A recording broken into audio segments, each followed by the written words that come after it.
That again was Wahida Clark. You can find out more information about her by going to www.wclarkpublishing.com. That's www.wclarkpublishing.com.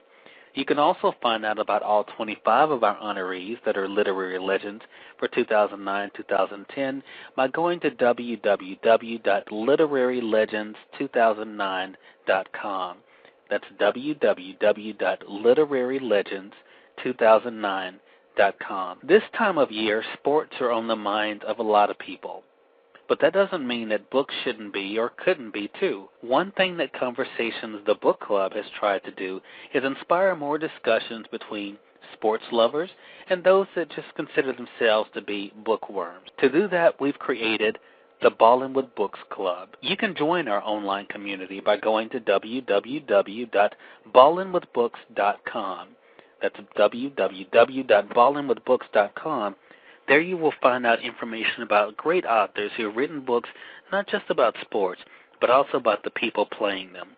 Among the books that you will find there will be Satchel by author Larry Tye, It Never Rains in Tiger Stadium by John Ed Bradley, Mudville by Curtis Scaletta, We'll Always Be Pals by Tom McManus, The Marquise Hill Story, From the Cradle to the Bowl by Sherry Hill, and also Meat Market by Bruce Feldman. A new book that recently came to my attention that you'll find there is Don't Hate the Game. It's sports fiction by black men, edited by Michael T. Owens. But the book we really want to spotlight this week is a brand new book that just came out this month. That's The Catch, One Play, Two Dynasties, and the Game That Changed the NFL. Written by Gary Myers with a foreword by Joe Montana, this is a book I think you all will enjoy. I recently called up with the author to talk a little bit about the success he already was experiencing with the book and what he thinks that those that may not be sports lovers can get from the book. Here's a part of our conversation. Please help me welcome Gary Myers. How are you doing, Gary?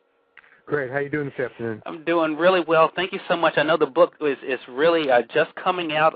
People are able to buy it now, not only online, but, of course, in their local bookstores. We'll tell them a little bit more about that later. Before we get into the book, Gary, why don't you tell our listeners a little bit about yourself? Well, at the time of that game, which was January 10th, 1982, I had just moved to Dallas the previous month working for the Dallas Morning News. Covering the Cowboys. I'm from New York, and I had moved from New York down there.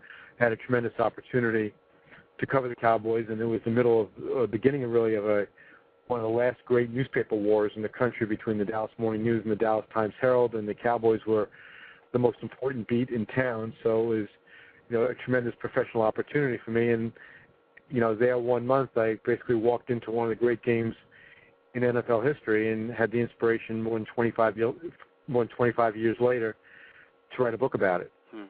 Now, as one of the things we try to do on our program, Gary, is because we have quite a few authors who come on, and I think it's always fascinating how a writer is able to get you into the storyline, get you into the subject, even if the subject isn't something you would normally be interested in or drawn to. In your case with the book, The Catch, of course, it's about a football game, but it's about a lot more than that, and I think that's what a lot of readers will appreciate. As someone who of course, comes from the perspective as a writer, do you think that one of the great things about your profession is that you are able to take people into a situation and to really lure them in by the storyline behind the story? Well, without question, and more so in a book than in my everyday job, which is I'm a columnist for the New York Daily News, because just by the very nature of the two forms of the medium, newspapers, 800-word stories, you kind of tell the story, get in and get out, confined by space, but in a book of more than 80,000 words, you have a chance to develop the characters. And whereas I use this football game, which was one of the great games ever, with one of the most memorable plays of all time, as the backbone of the book, the book is far more than just about a football game. It's about the personalities, the players, the coaches, what that game meant to the future of the two franchises. There's many poignant and compelling stories about the players in that game and how that game affected their lives and just some hardships that they faced, not necessarily as a result of that game, but just hardships that they faced in their lives in the years after that game that they've had a battle, almost daily to overcome. I have a story about Charlie Waters, who was the catch game actually turned out to be the last game of his career, and 13 or 14 years later, the oldest of his three sons, who was nearly 18 years old, passed away in his sleep just a day after the family had gone Christmas tree chopping down some Christmas trees in the woods of Oregon, and to this day, Charlie has not been told, what the reason was for his son's passing. Right. He was an assistant coach at the University of Oregon at the time, and about a month later, he moved his family back to Dallas to be closer to the rest of the family. And Charlie was having a really hard time coping with the loss of his son, which obviously is completely understandable. Exactly. But one of the ways that he felt, not necessarily to help in the healing process, but for whatever he might have gotten out of it, he was reading the obituaries in the Dallas papers and then going to the funerals of young children who he did not know, just so he can tell the parents that there was somebody else who cared. He would never tell them who he was, that he was a former Cowboy football player, but somehow that made him feel closer to his son. And, everybody grieves in their own personal way, and that was his way of trying to cope with his own situation.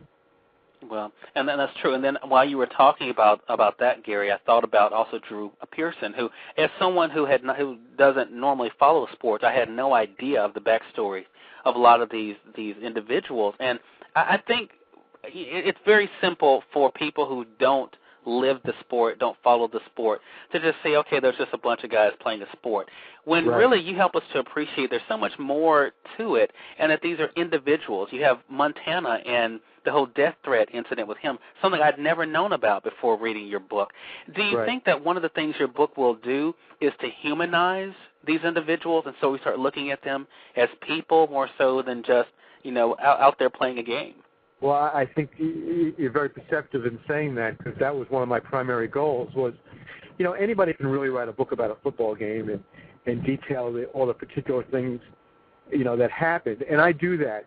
But it's really secondary to what my main mission was here, which was to humanize the players and the coaches in the game and to tell their stories. A lot of big-name players in that game, like Montana, you mentioned, and Danny White and Drew Pearson and Charlie Waters and Ronnie Lott and the coaches, legendary coaches like Bill Walsh and Tom Landry.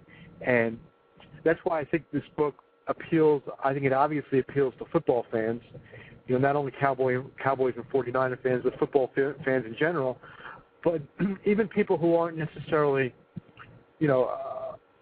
addicted to the NFL and feel, that every Sunday they're glued to their TV, because there's much more in this book than just football.